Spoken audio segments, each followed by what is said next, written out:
살아계신 우리 하나님 감사합니다. 오늘도 하루에 살 수 있는 목숨과 한 날을 주시고 시작된 하루를 예배로 출발하게 하셔서 너무나 감사합니다. 오늘도 주님 모시고 예배할 때에 주님 목소리가 들려지게 하시고 오늘도 주님과 깊은 대화가 이루어지는 기도 가운데 내 영육 간의 모든 문제가 해결되는 시간 될 수 있도록 인도하여 주옵소서. 오늘 우리 주님이 내 안에 계시고 우리 가정에 함께 하신다는 믿음을 가지고 오늘 신령과 진정으로 예배하여 은혜 받게 도와 주옵소서. 자격 없는 죄인을 우리 주님이 세우셨으니 성령의 지혜와 지식으로 주님의 기쁘신 뜻대로 우리 주님이 사용하여 주옵소서. 일하실 주님을 기대하오며 예수님의 이름으로 기도하옵나이다. 아멘. 각 가정에서 예배하시는 우리 성도님들을 주님의 이름으로 축복합니다. 예배 드릴 준비를 잘 하시고 성경을 가져다가 펼치시고 오늘 하나님의 말씀으로 오늘 예배로 하루를 승리하시기를 바라겠습니다. 은혜 받으실 말씀은 마가복음 12장 1절에서 12절입니다. 마가복음 12장 1절에서 12절 말씀입니다. 성경을 가져다가 펼치시고 하나님의 말씀을 함께 받들어 읽도록 하겠습니다. 마가복음 12장 1절로 12절 말씀입니다. 저는 여기서 여러분은 계신 곳에서 함께 큰 목소리로 합독하여 읽겠습니다. 시작. 예수께서 비유로 저희에게 말씀하시되 한 사람이 포도원을 만들고 산울로 두르고 즙자는 구유 자리를 파고 망대를 짓고 농부들에게 세를 주고 타국으로 갔더니 때가 이름에 농부들에게 포도원 소출 얼마를 받으려고 한 종을 보내니 저희가 종을 잡아 심히 때리고 거저 보내었거늘 다시 다른 종을 보내니 그의 머리에 상처를 내고 능욕하였거늘 또 다른 종을 보내니 저희가 그를 죽이고 또 그 외에 많은 종들도 혹은 때리고 혹은 죽인지라. 오히려 한 사람이 있으니 곧 그의 사랑하는 아들이라 최후로 이를 보내며 가로되 내 아들은 공경하리라 하였더니 저 농부들이 서로 말하되 이는 상속자니 자 죽이자 그러면 그 유업이 우리 것이 되리라 하고 이에 잡아 죽여 포도원 밖에 내어 던졌느니라. 포도원 주인이 어떻게 하겠느냐 와서 그 농부들을 진멸하고 포도원을 다른 사람에게 주리라. 너희가 성경의 건축자들의 버린 돌이 모퉁이의 머릿돌이 되었나니 이것은 주로 말미암아 된 것이요 우리 눈에 기이하도다 함을 읽어보지도 못하였느냐 하시니라. 저희가 예수의 이 비유는 자기들을 가리켜 말씀하심인 줄 알고 잡고자 하되 무리를 두려워하여 예수를 버려두고 가니라. 아멘. 네, 오늘 마가복음 12장 1절에서 12절 말씀을 중심으로 가장 받고 싶은 것과 가장 주고 싶은 것, 가장 받고 싶은 것과 가장 주고 싶은 것이라는 제목으로 마가복음 56번째 시간 하나님의 말씀을 나누도록 하겠습니다. 오늘 본문은 포도원 농부의 비유입니다. 이 비유의 내용은 구약 전체 그리고 이스라엘의 역사를 빗대어서 말씀하신 비유의 내용입니다. 이 내용을 간단하게 살펴보자면은 한 농부가 있었습니다. 아니 한 사람 이 주인이 포도원 주인이 있었는데 이 한 사람이 포도원을 잘 만들었습니다. 얼마나 정성스럽게 포도원을 가꾸었냐면은 산울로 두르고 울타리를 만들고 그 다음에 즙자는 구유 자리를 파고 그리고 망대를 잘 세워 두었습니다. 그리고 잘 만들어진 이 포도원을 농부들에게 세를 주고 타국으로 떠났다라고 기록하고 있습니다. 여기서 말하는 1절에 말하는 한 사람 포도원 주인은 바로 하나님을 말합니다.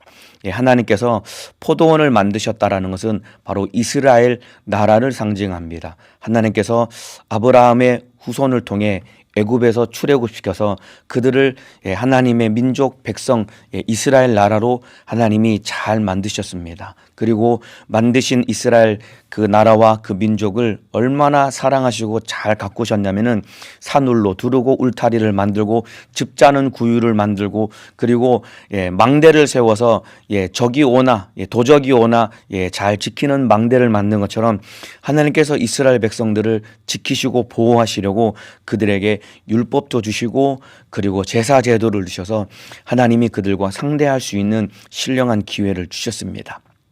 그리고 농부들에게 세를 주고 떠났다 할 때 농부들은 무엇을 상징하냐면은 바로 이스라엘의 지도자들 그리고 넓게는 이스라엘 백성들 전체를 의미합니다. 그들에게 세를 주고 하나님이 그들에게 모든 것을 다 주고 맡기셨습니다.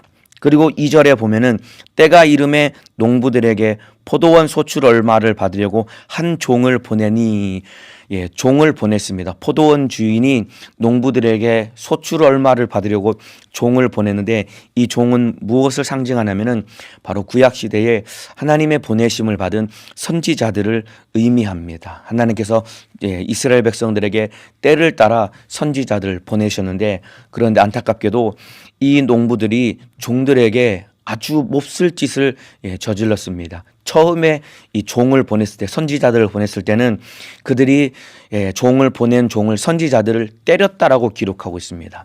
그리고 두 번째 종을 보내니까, 예, 머리를 치고 머리에 상처를 내고 능욕했다라고 기록하고 있습니다. 그리고 세 번째 또 종들을 보내니까 이 농부들이 이 종들을 잡아 죽였다라고 기록하고 있습니다. 그러니까 갈수록 더욱더 악해지는 이스라엘 백성들의 그 완악한 마음을 하나님께서 비유로, 예, 빗대어 말씀하십니다.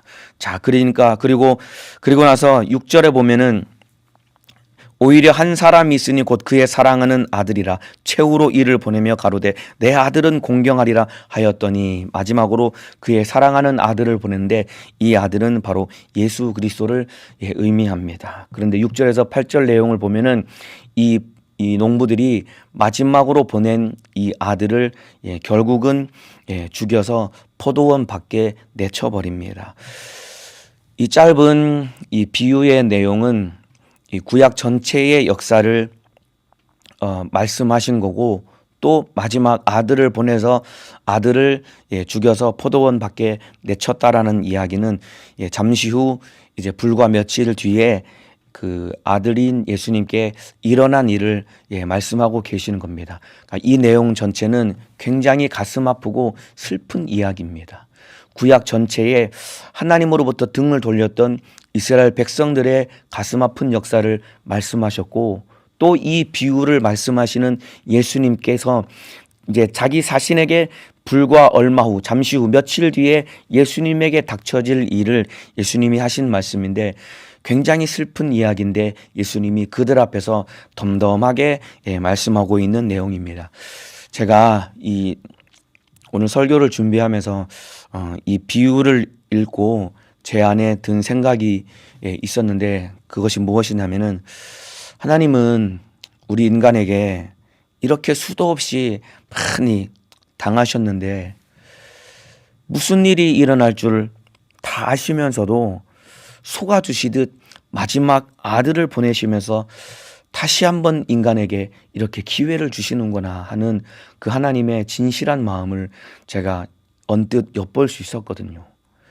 그렇게 구약시대 내내 종들을 보내시면서도 종들을 잡아 죽이는 이스라엘 백성들의, 우리 인간의 완악한 마음을 다 아시면서도 또다시 하나님이 속아두시듯 그 아들을 보내시면서 그 아들에게 우리 인간이 무슨 짓을 할지 알면서도 속아두시듯 기회를 주시는 그 하나님의 마음을 제가 엿볼 수 있었습니다. 예, 흔히들, 예, 부모님은 다 알면서도, 예, 자식에게 속아준다라는 얘기를 제가 들었습니다. 예, 그 말이 맞는 것 같습니다. 부모님들은 다 알면서도 자식에게, 예, 속아주는 것 아닙니까? 예, 자식은 부모가 모르는 것 같지만은 참으로 이 부모에게 뻔뻔스럽게, 예, 모르는 것 같아서 거짓말을 하고 속이지만은 그러나 부모님을 다 알고 있거든요. 제가 아주 어릴 때 초등학교 저학년으로 기억하고 있는데, 요맘때쯤 날씨가 한참 추울 때였거든요.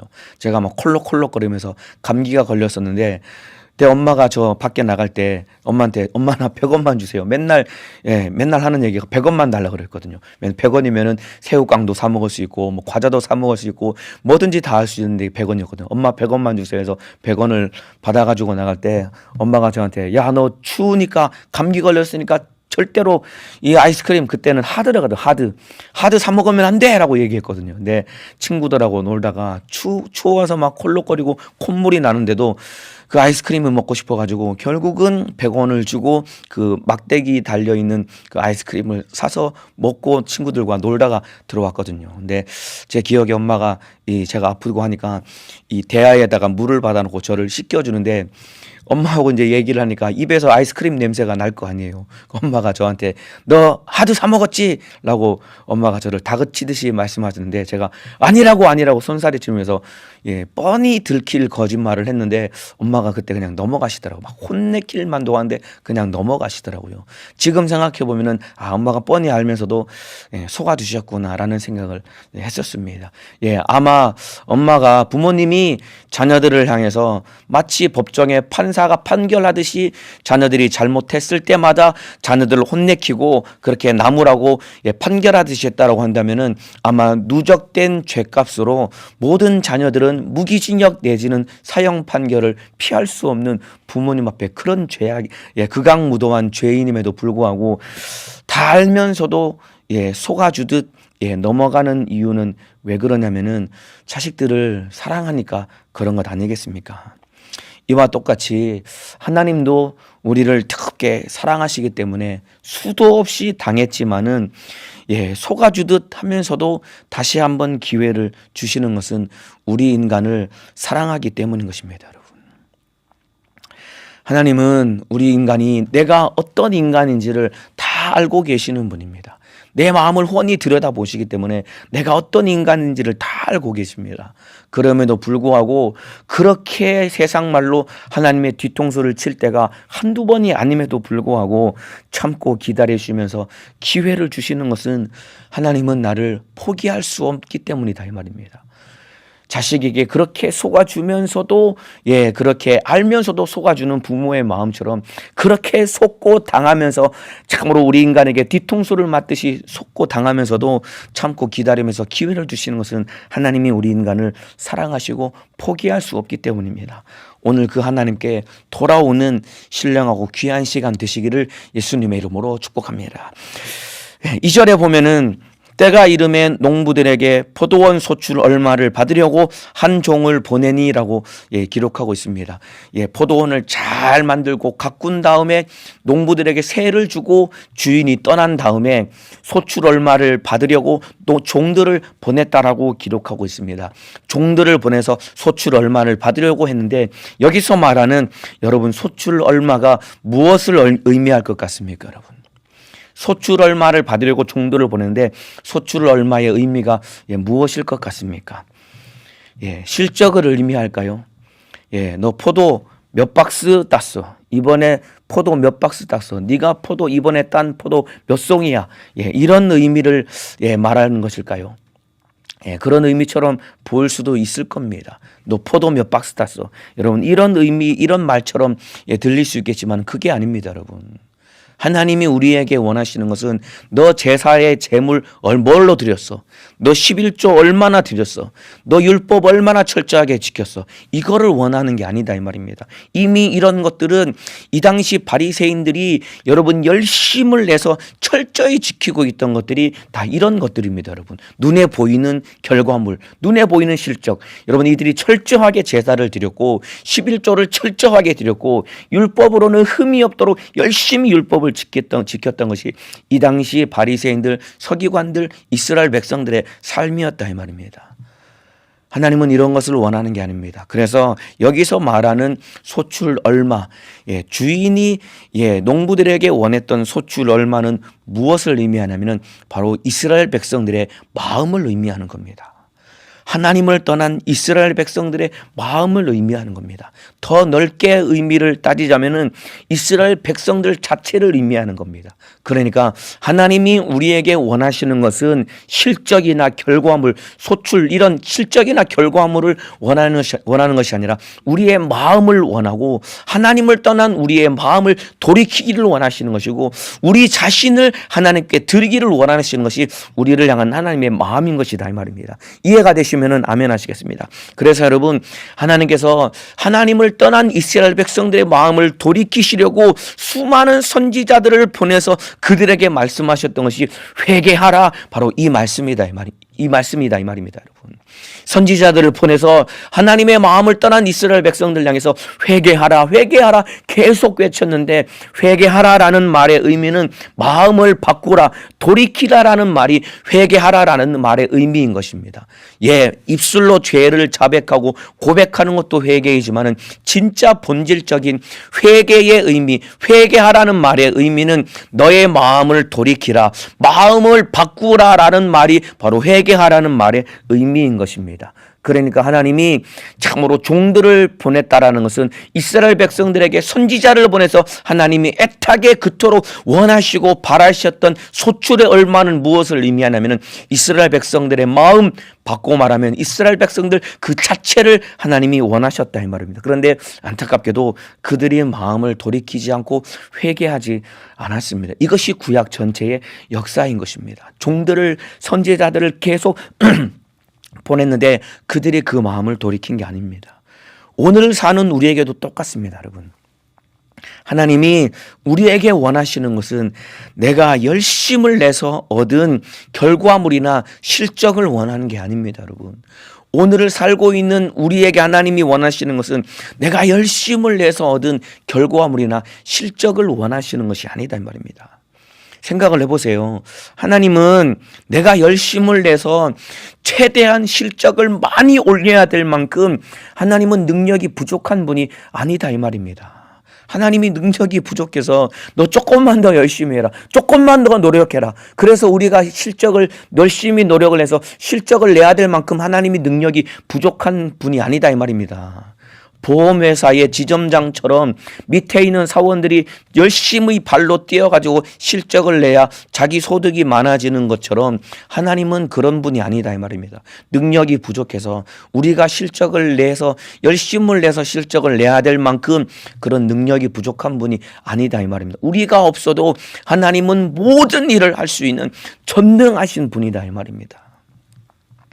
그리고 하나님은 여러분, 하나님 주머니가 궁해가지고 우리가 헌금을 많이 내야 될 만큼 하나님은 주머니가 궁한 분이 아니다 이 말입니다. 예, 그래서 헌금을 많이 내야지 하나님을 기쁘시게 할 수 있다라고 착각하면 안 됩니다, 여러분. 하나님이 무슨 주머니가 궁해가지고 우리가 헌금을 많이 내고 십시일반 많이 헌금을 내야지 하나님이 그 돈 가지고 조금 형편이 나아지고, 요즘 경기가 어려워진 것처럼 하나님 주머니가 어려워져서 우리가 헌금을 많이 내야지 하나님 형편이 나아지고, 그런 게 아니다 이 말입니다. 예, 일부 건전하지 못한 종교 집단들은 헌금을 막 많이 내라고 막 강조를 하고 그런다는 얘기를 제가 들었습니다. 헌금 많이 내 하나님 기뻐하신다고 하는 얘기를 들었는데 그 헌금 많이 내라고 왜 강조를 할까요? 왜 그러냐면은 헌금을 강조하는 그 사람이 그 돈 걷어다가 자기가 쓰려고 헌금을 많이 내라고 강조하는 것이다 이 말입니다. 하나님은 돈이 필요한 게 아닙니다, 여러분. 우리 눈에 보여지는 모든 천지 만물이 다 하나님의 것인데 뭐가 하나님이 부족해서 우리 보고 헌금을 내라고 그렇게 여러분 우리에게 닥달하고 그런 분이겠습니까, 여러분? 하나님은 여러분, 하나님이 원하시는 것은 우리 자신이다 이 말입니다. 하나님은 우리의 마음을 원하시는 분이시다 이 말입니다. 인정하시면은 아멘 하시겠습니다. 예, 객지에 나간 자녀들에게 부모님이 가장 원하시는 것이 무엇일 것 같습니까? 객지에 나가서 하는 자녀들에게 부모님이 가장 원하시는 것은 자주 연락드리고 자주 찾아뵙고 얼굴 뵙고 인사드리고 찾아뵙는 것이 부모님이 가장 기뻐하는 것이다 이 말입니다. 이와 똑같이 하나님도 우리 자신을 원하시는 것이고 우리의 마음을 원한다 이 말입니다. 예, 물론 부모님들이 자녀들이 찾아뵐 때 두둑하게 용돈을 드리면은 더욱 부모님이 더욱더 좋아하는 것은 사실이죠. 그래서 여러분, 돈이 필요한 것은 우리 부모님이지 하나님이 아니다 이 말입니다, 여러분. 그래서 여러분이 용돈은 부모님께 많이 드리시길 바랍니다. 돈은 부모님이 필요하지 하나님이 필요한 게 아니다 이 말입니다. 이와 같이 부모님이 우리의 자녀들에게 원하는 것은 자식들 얼굴 보고 자주 전화드리고 이거를 원하시는 것이다 이 말입니다. 그래서 여러분, 나와 하나님과의 관계를 측정할 때 내가 얼마나 열심히 해서 뭔가 실적을 냈느냐, 내가 얼마나 그에게 헌금을 냈느냐, 이걸로 측정할 수 있는 게 아니다 이 말입니다. 더욱 중요한 것은 나의 마음의 중심, 그리고 나 자신을 하나님께 드려야 된다 이 말입니다. 이 말이 신앙생활 아무것도 하지 말고 참으로 헌금도 내지 말라, 그런 의미가 아니라 하나님의 마음을 떠난 채 그냥 열심만 내고 그냥 헌금만 열심히 하면서 마음 떠난 신앙생활을 하고 있다라고 한다면은 하나님을 향한 마음을 돌이켜서 내 마음과 중심과 나 자신을 하나님께 드리는 신앙생활을 하라는 그런 의미다 이 말입니다.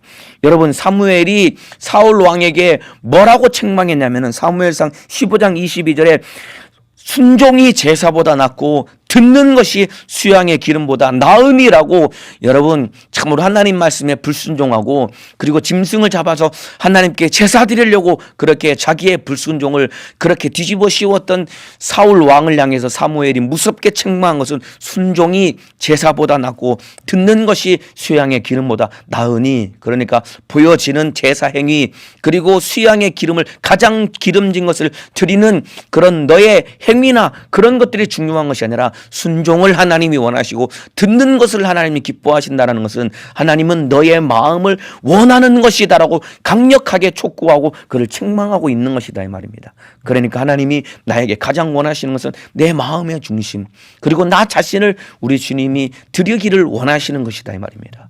여러분의 신앙생활은 어떻습니까? 예, 결혼을 약속한 두 남녀가 있습니다. 결혼 준비가 완벽하게 다 끝났습니다. 날짜도 잡아놓고 웨딩 드레스도 맞추고 이 신부가 드레스도 맞추고 그리고 웨딩 촬영을 해가지고 사진을 보면 얼마나 잘 나오는지 몰라요. 청첩장도 날짜 찍어가지고 이미 다 돌리고 그리고 예식당도 잡아놓고 신혼집도 얻어놓고 거기다가 살림살이를 다 가득가득 다 채워놨습니다. 모든 준비가 완벽하게 다 끝났습니다. 근데 만에 하나 신부가 신랑을 향한 이 마음 하나 딱 잃어버렸다고 한다면은 이 결혼이 과연 성사될 수 있을까요? 모든 준비가 다 갖춰졌습니다. 근데 신부의 마음속에 신랑을 사랑하는 그 마음 하나 딱 잃어버렸다고 한다면은 두 사람은 절대로 결혼할 수가 없고 설령 결혼한다고 할지라도 두 사람은 부부가 될 수가 없는 것이다 이 말입니다. 이와 똑같이 우리 주님이 우리에게 가장 원하시는 것은 우리의 마음과 중심을 드리기를 원하시는데 여러분의 마음은 어떻냐 이 말입니다. 여러분, 이스라엘 백성들이 하나님을 향한 마음을 다 잃어버렸다라 이 말입니다. 종들을 보내서 계속해서 마음을 돌이켜라, 회개하라, 회개하라, 선지자들을 보내서 계속해서 회개하라 촉구했던 것은 너희 마음을 돌이켜라, 너희 마음을 나에게 좀 달라, 나는 너희 자신을 원한다라고 하나님이 애타게 촉구하고 요구하고 원하셨다 이 말입니다. 이들이 여러분 선지자를 보내서 회개하라고 외칠 때 이들이 제사를 안 드린 게 아니다 이 말입니다. 11조를 안 드린 게 아니다 이 말입니다. 율법을 안 지킨 게 아니다 이 말입니다. 모든 것을 다 했는데 마음이 하나님을 떠나서 두 마음을 품고 하나님의 가슴을 아프게 한 그들을 향해서 회개하라고 돌이키라고 촉구했는데 계속해서 종들을 잡아 죽이고 선지자를 때려 죽이는 그런 악행을 저질렀다 이 말입니다. 이와 같이 여러분, 인간이 하나님을 향한 그 자신을 하나님께 마음을 하나님께 드리지 아니하니까 계속해서 네 마음을 달라라고 하나님이 종들을 보내서 촉구했는데 인간이 자기의 마음을 하나님께 계속해서 드리지 아니하니까 하나님께서 어떤 결단을 내리셨냐면은 인간의 마음을 하나님께 드리지 않는 그들을 향해서 여러분, 하나님이 당신의 마음을 우리에게 쏟아 부어 주셨습니다. 내 마음을 하나님께 드리지 않으니까 하나님이 자기 자신의 마음을 우리에게 쏟아 부어 주셨는데 그것이 무엇이냐면은 하나밖에 없는 하나님의 아들을 우리를 위해서 내어주셨다 이 말입니다. 오늘 6절에 오히려 한 사람이 있으니 곧 그의 사랑하는 아들이라 최후로 이를 보내며 가로되 내 아들은 공경하리라 하였더니 하나밖에 없는 아들을 하나님께서 인간을 향해서 인간을 향해 내어 보내주셨습니다. 하나님 자기 자신의 마음을 우리에게 쏟아 부어 주신 겁니다. 마지막으로 기회를 주시려고 하나밖에 없는 아들을 보내주시면서 하나님의 마음을 우리에게 쏟아 부어 주신 거예요. 이와 똑같은 내용이 요한일서 4장 9절에 기록되어 있습니다. 하나님의 사랑이 우리에게 이렇게 나타난 바 되었으니 하나님의 마음을 이렇게 우리에게 쏟아 부어주셨다라고 기록하고 있습니다. 하나님이 자기의 독생자를 세상에 보내심은 저로 말미암아 우리를 살리려 하심이니라. 종들을 보내서 선지자를 보내서 회개하라, 너희 마음을 돌이켜라, 너희 마음을 좀 나에게 달라라고 아무리 외쳐도 자기의 마음을, 인간이 자기의 마음을 하나님께로 돌이키지 않고 하나님께 드리지 않으니까 대신 하나님이 그 마음을 우리에게 쏟아 부어주셔서 그 사랑을 나타내신 바가 바로 하나밖에 없는 아들을 우리에게 보내주셔서 우리를 살리려고 그 아들을 보내주셨다 이 말입니다. 여러분, 이렇게 아들을 보내주실 때 아들이 어떻게 될 것을 다 아시면서 하나님의 아들이 그 아들을 보내주신 거예요. 하나밖에 없는 아들을 이 땅에 보내실 때 그 몹쓸 종들이, 제 농부들이 종들에게 몹쓸 짓을 한 것처럼 자기 아들에게도 어떤 짓을 할 줄을 하나님이 아시면서도 그 아들을 보내셨는데, 왜 그러냐면은 그렇게 해야만 하셨기 때문에 아들을 보내주신 것이다 이 말입니다. 아들을 보내지 않으면 안 되기 때문에 하나님이 하나밖에 없는 그 아들을 보내셔서 자기 마음을 우리에게 쏟아 부어주신 것입니다. 예, 그래서 오늘 제목이 가장 받고 싶은 것과 가장 주고 싶은 것은, 하나님이 우리에게 가장 받고 싶은 것은 우리의 마음이다 이 말입니다.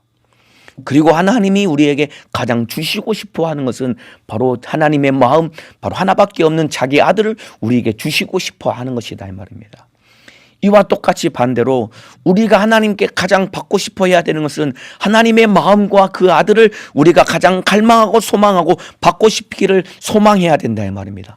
그리고 하나님 우리가 하나님께 가장 드리기를 소망해야 될 것은 우리의 마음을 드리기를 소망하며 갈망해야 된다 이 말입니다.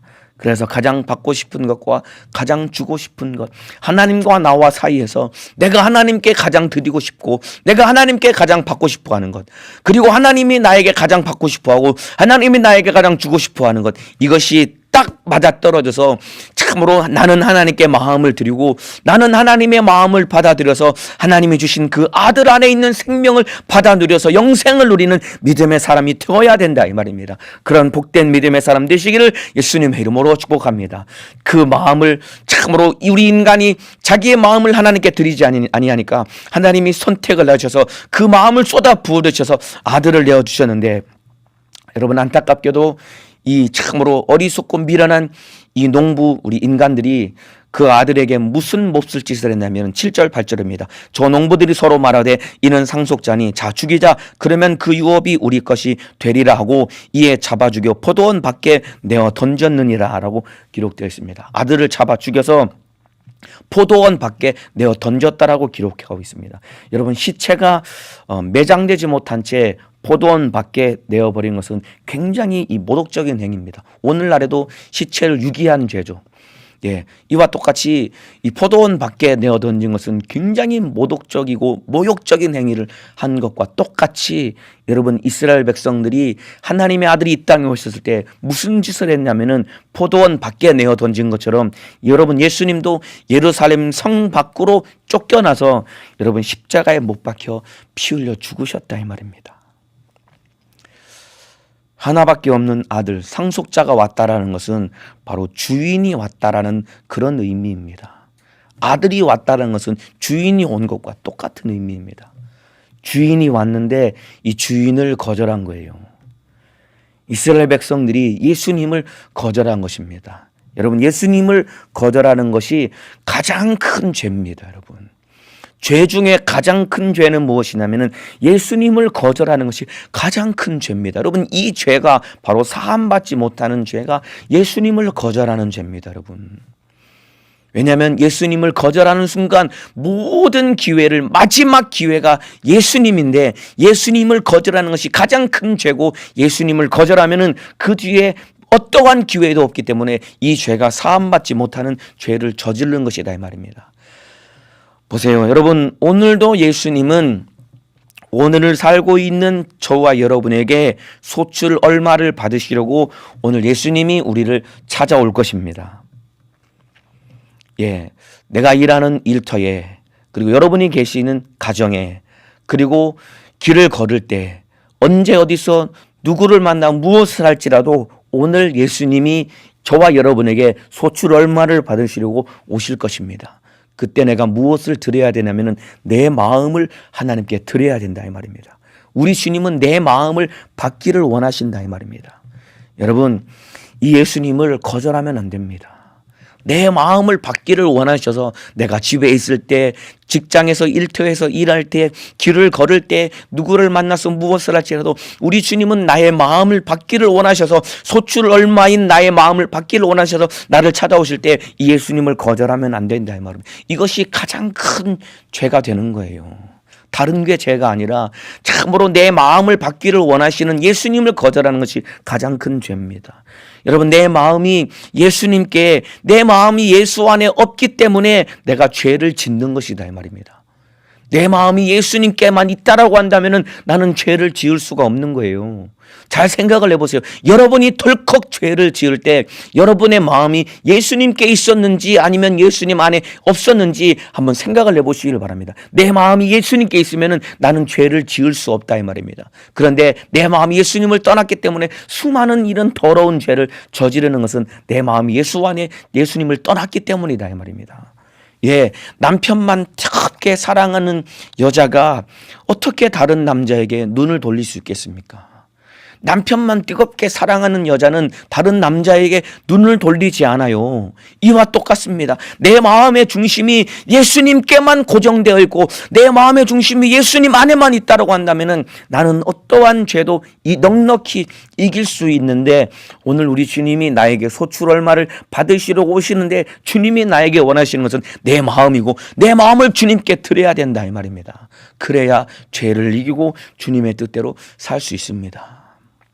날마다 반복적인 죄에 넘어지고 습관적인 죄에 자빠지고 그리고 돌아서서 후회하는 여러분, 이제는 내 마음을 예수님께로 돌이켜야 됩니다.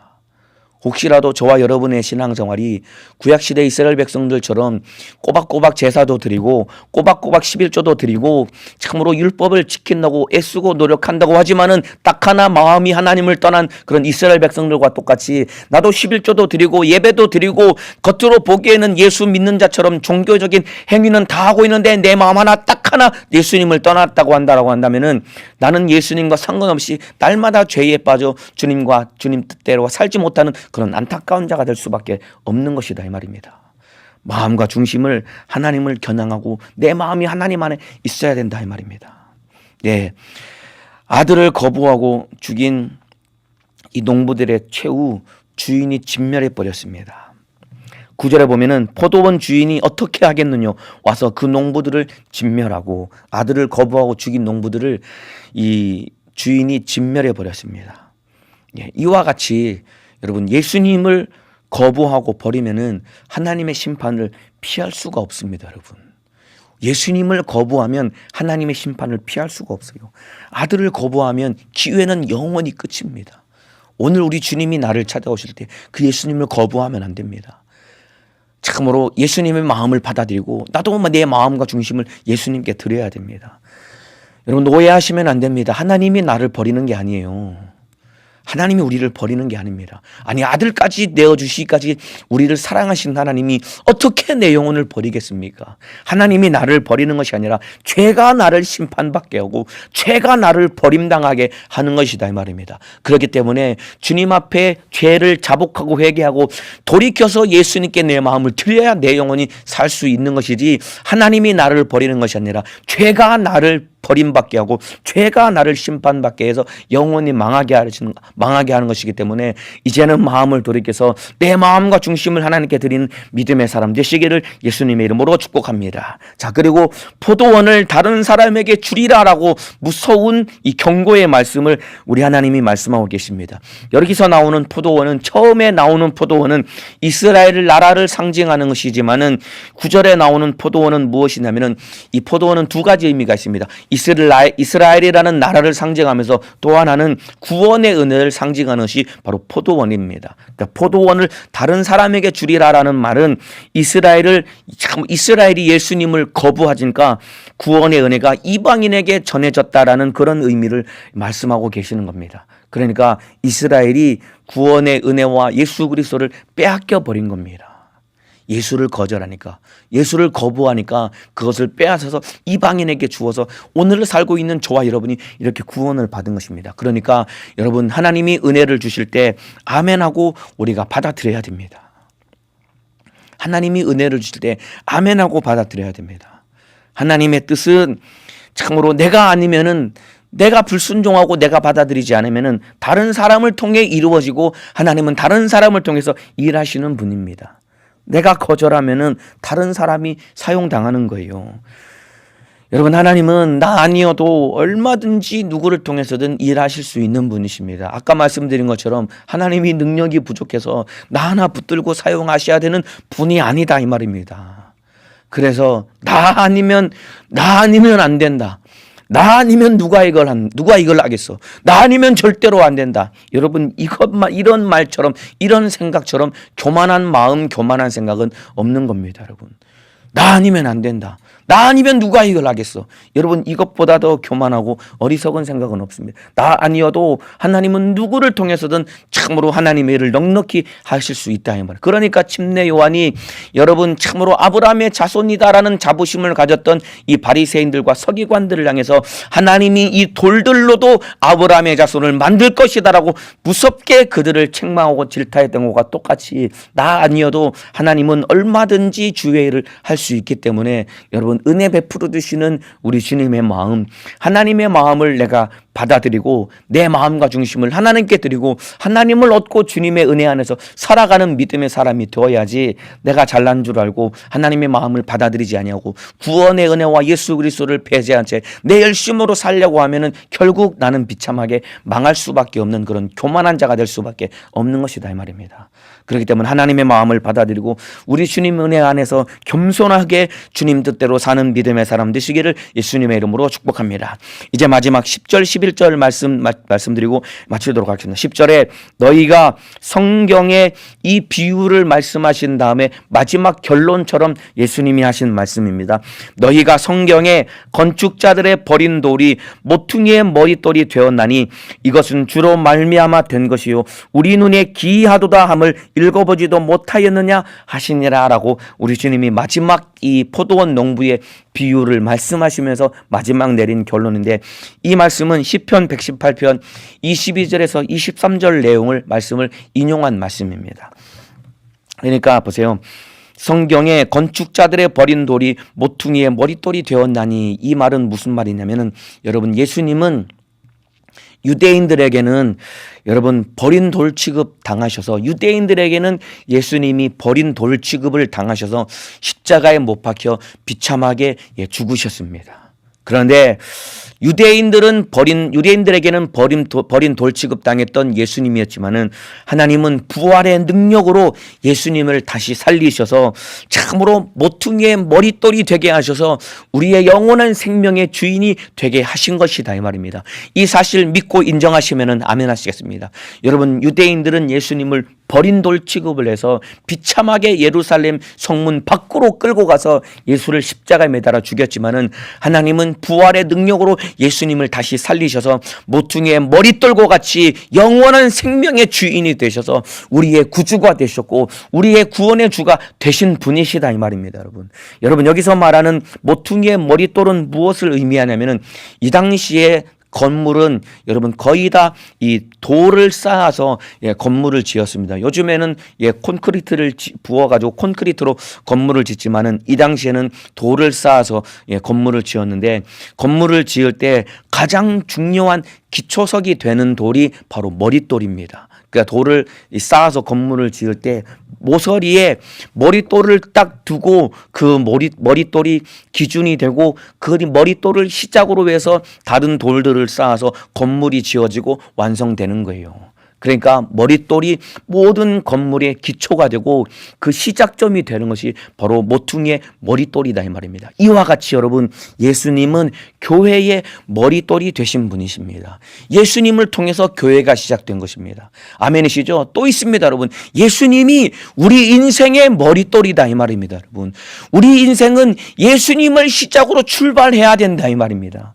예수 믿기 전에는 우리는 죽은 영혼이었고 망할 수밖에 없는 인생이었습니다. 아니었지만 예수를 믿는 순간 우리가 거듭나 하나님의 자녀로서 새로운 인생을 출발하게 된 것과 똑같이 오늘 하루의 삶도 예수 그리스도가 우리 인생의 우리의 삶의 오늘 하루의 생활의 머릿돌 시작과 출발점이 되어서 그 예수로 시작하고 예수로 마감하고 예수로 완성되는 삶과 인생을 살아가야 되는 것이다 이 말입니다. 인정하시면 아멘 하시겠습니다. 그러니까 예수님께 내 마음을 드리고 내가 예수님의 마음을 받아들여서 나는 어디를 갈지라도 내 마음을 주님께 드리고 주님의 마음을 가지고 죄를 이기고 주님의 뜻대로 살아가는 예수의 사람이 되어야 되는 것이다 이 말입니다. 인정하시면 아멘 하시겠습니다. 여러분에게 예수님은 어떤 분이십니까? 나에게 예수님은 어떤 분이십니까? 나에게 예수님은 버린 돌입니까? 아니면은 모퉁이의 머릿돌입니까? 오늘 기도하시면서 곰곰이 나에게 예수님은 어떤 분이신가 곰곰이 기도하시면서 돌아보시고 혹여라도 예수님이 내 안에서 버린 돌 취급당했다라고 한다면은 이제는 예수님이 내 인생 그리고 오늘 한날의 삶의 모퉁이의 머릿돌이 되셔서 그 예수님이 중심이 되셔서 그 예수님의 마음을 받아들이고 나도 마음을 예수님께 드려서 예수로 사는 믿음의 사람 되시기를 예수님의 이름으로 축복합니다. 나에게 예수님은 어떤 분이신가? 버린 돌인지 아니면 모퉁이의 머릿돌인지 오늘 나 스스로를 잘 점검해 보고 돌아보고 오늘 하루 예수로 승리하시기를 바라겠습니다. 가장 받고 싶은 것과 가장 주고 싶은 것 오늘 함께 말씀을 드렸습니다. 우리 주님이 나에게 가장 받고 싶어하는 것은 내 마음입니다. 그리고 하나님이 나에게 가장 주기를 원하시는 것은 바로 모퉁이의 머릿돌이 되신 바로 예수님을 주기를 원하시는 것이다 이 말입니다. 오늘 그 하나님의 마음을 뜨겁게 만나 예수로 승리하시기를 예수님의 이름으로 축복합니다. 이 시간 기도하겠습니다. 아픈 사람은 아픈 곳에, 문제가 있는 사람은 가슴에 손을 얹겠습니다. 오늘 모퉁이의 머릿돌 대신 예수 그리스도의 이름으로 명령할 때 악한 원수 귀신 질병은 떠나가게 될 것입니다. 기도하겠습니다. 예수님, 가장 받고 싶은 것과 가장 주고 싶은 것, 우리 주님이 나에게 가장 원하시는 것은 나의 마음과 중심, 바로 나 자신입니다. 그리고 하나님이 나에게 가장 주시기를 원하시는 것은 바로 모퉁이의 머릿돌 대신 바로 예수 그리스도를 나에게 주시기를 원하시는 것이 하나님의 마음입니다. 오늘 그 주님의 마음을 알아 내 심령을 활짝 열고 내 마음과 모든 인격과 내 삶과 전 존재를 오늘 주님께 드리는 한날의 삶이 되게 도와주시고 모퉁이의 머릿돌이신 예수님을 내 안에 영접하고 받아들이게 하사 참으로 머릿돌이 교회의 시작이며 내 인생의 출발이며 시작이며 완성이 되시는 분이시오니 오늘 하루도 예수로 출발하고 예수로 살고 예수로 완성하고 예수로 승리하는 한날의 삶을 살아갈 수 있도록 인도하여 주옵소서. 그러나 악한 마귀 사단 귀신 역사는 끊임없이 내 마음을 하나님께 드리지 못하게 만들고 모퉁이의 머릿돌 대신 예수님을 버린 돌 취급하게 만들어서 내 영혼을 망하게 만드는 이 원수는 떠나가게 도와 주옵소서. 나사렛 예수님의 이름으로 명하노니 모퉁이의 머릿돌 대신 예수 그리스도의 이름으로 명하노니 참으로 내 마음을 하나님께 드리지 못하게 만들고 예수님을 무시하며 살게 만들고 저주받게 만들고 병들게 만들고 갓난하게 만드는 이 못된 원수 귀신 질병아, 예수님의 이름으로 명하노니 떠나갈지어다. 예수님의 이름으로 명하노니 떠나갈지어다.